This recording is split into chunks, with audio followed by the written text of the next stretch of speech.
दोस्तों आज मैं आपको रिजिग्नेशंस लेटर के बारे में डिटेल में यहाँ पे बताने वाला हूँ। रिजिग्नेशंस लेटर कैसे लिखना है और उसमें क्या क्या पॉइंट इंपॉर्टेंट है। आप किसी भी जॉब के लिए हो, अगर आपको रिज़ाइन करना है, जॉब छोड़ना है, तो उसके लिए लेटर आप लिख सकते हो।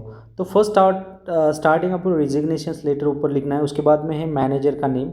मैनेजर, आप टीचिंग की जॉब में हो, टीचिंग में या मार्केटिंग में हो, सेल्स में हो, या आप कहीं पे टेरिटरी मैनेजर हो, आप कंप्यूटर ऑपरेटर हो, किसी टाइप का अगर जॉब हुआ, अगर आपको रिजिग्नेशंस लेटर लिखना है तो डेफिनेटली वहाँ पे आपका मैनेजर्स वहाँ पे लिखना ही है। फॉर एग्जांपल अगर टीचिंग जॉब में हो तो डायरेक्टली आप प्रिंसिपल भी लिख सकते हो। वहाँ पे मैनेजर, आपका मैनेजर का नाम भी यहाँ पे मेंशन कर सकते हो, लिख सकते हो। ठीक है, प्रिंसिपल मैनेजर का नेम। उसके बाद में उस कंपनी का नेम इंपॉर्टेंट है, company name is important, company address is also important, city, state और पिन कोड वहाँ पे मेंशन करना है आपको। और उसके नीचे नीचे आपको ऑलवेज फोकस करना है, जो भी डेट आप जिस डेट को एप्लीकेशन दे रहे हो वही डेट आपको वहाँ पे लिखना है। और ये डेट इंपॉर्टेंट है, मैंडेटरी है, इस डेट के अनुसार आपको वहाँ पे डिसाइड करेंगे। उसके बाद में है सब्जेक्ट। सब्जेक्ट में रिजिग्नेशंस फ्रॉम योर करंट जो भी जॉब है, असिस्टेंट प्रोफेसर हो आप, मार्केटिंग ऑफिसर हो, सेल्स ऑफिसर हो, टेरिटरी मैनेजर हो, आपके पास में जो भी काम है, जो भी आपका डिजिग्नेशंस है, डिजिग्नेशंस के अकॉर्डिंग टू आपको वहाँ पे जॉब टाइटल्स वहाँ पे लिखना है। जैसे कोई भी आपकी डिजिग्नेशंस होगी वही यहाँ पे मेंशन करना है, जो जॉब का टाइटल होगा।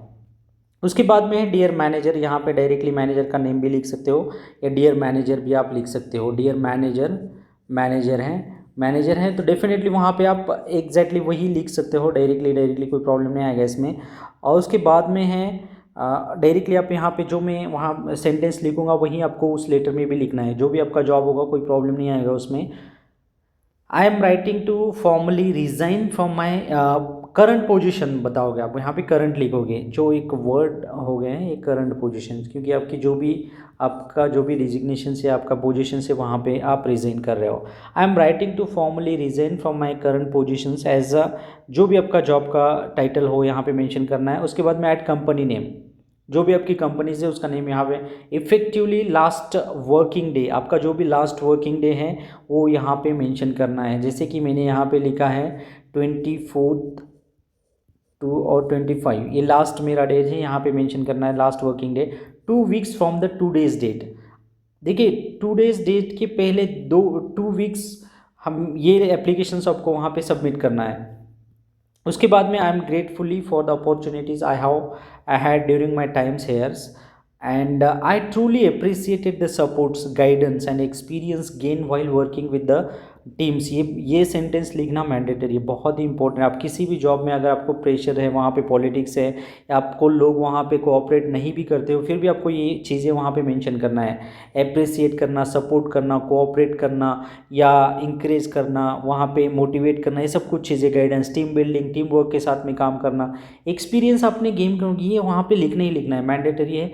और यही एप्लीकेशंस का एक पॉजिटिव इम्पैक्ट भी क्रिएट होता है। उसके बाद में है I will ensure a smoothly handover of my responsibility and assist in the transitions periods as needed।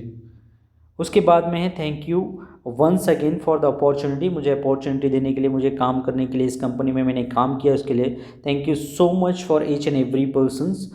I look forward to staying in touch and wish the company's continue success. ऐसे करना है, company हो या किसी भी organisation में आप काम कर रहे हो ना, तो ये सेंटेंस आपको वहाँ पे मेंशन करना ही करना है, मैंडेटरी है। ये दो सेंटेंस बहुत ही इंपॉर्टेंट है, ये एक और ये एक।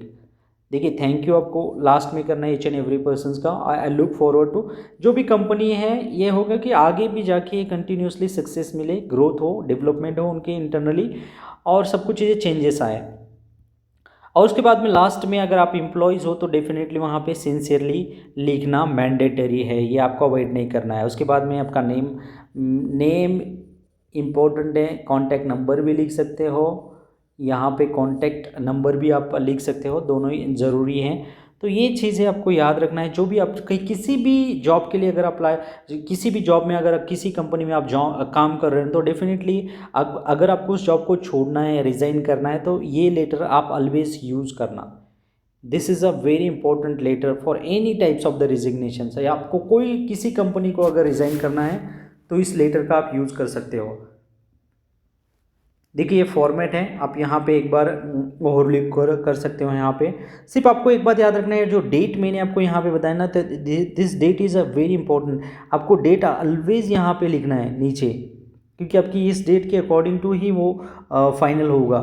मैनेजर का नेम, उसके बाद में ये डियर मैनेजर वो फाइनली भी कर सकते हो। और ये प्रोसीजर है, और this is very simple and polite application है, इसी को आपको ऑलवेज यूज़ करना है। ज़्यादा प्रॉब्लमेटिकल्स नहीं है, क्योंकि कोई भी जॉब, किसी टाइप का अगर जॉब हो, सिर्फ आपको क्या करना है, आपका जॉब को करंट पोजीशन जो है ना ये चेंज करना है आपको। ऑलवेज ऑलवेज चीज़ पे फोकस करना है, करंट पोजीशन पे चेंज करना है, मैनेजर का नेम चेंज करना है सिर्फ। उसके बाद में कंपनीज़ का, एक कंपनीज़ का नेम, कंपनी एड्रेस है, सिटी, जो भी चीज़ें है वो आपके अकॉर्डिंग टू इसे चेंज करना है। और उसके बाद में है लास्ट में आपको एक बात याद रखनी है, जो भी आपका ये एप्लीकेशंस है, इस एप्लीकेशंस में बेसिक जो मेन लास्ट डेट है, यहाँ पे भी डेट लिखना है। लास्ट वर्किंग डे जो था उस कंपनी में, उस ऑर्गेनाइजेशन में, वो जो लास्ट वर्किंग डे था वो यहाँ पे ऑलवेज आपको मेंशन करना है। दोस्तों अगर इस एप्लीकेशंस में अगर आपको कोई भी प्रॉब्लम्स आता है तो मुझे कमेंट ज़रूर कीजिए, मैं उसको रिप्लाई करूँगा। और आपको अगर किसी टाइप का भी जॉब के लिए आपको रिज़ाइन करना है तो इसी को यूज़ कीजिए आप, कोई प्रॉब्लम नहीं आएगा। किसी टाइप का जॉब है, सिर्फ मैं जो बताया हूँ उस चीज़ को आपको चेंज करना है और उसे फाइनल कर लेना है। दोस्तों अगर आप नए हो तो चैनल को ज़रूर सब्सक्राइब कीजिए, मैं ऐसे ही वीडियो आपके लिए लाता रहूँगा। Thank you so much for listening me.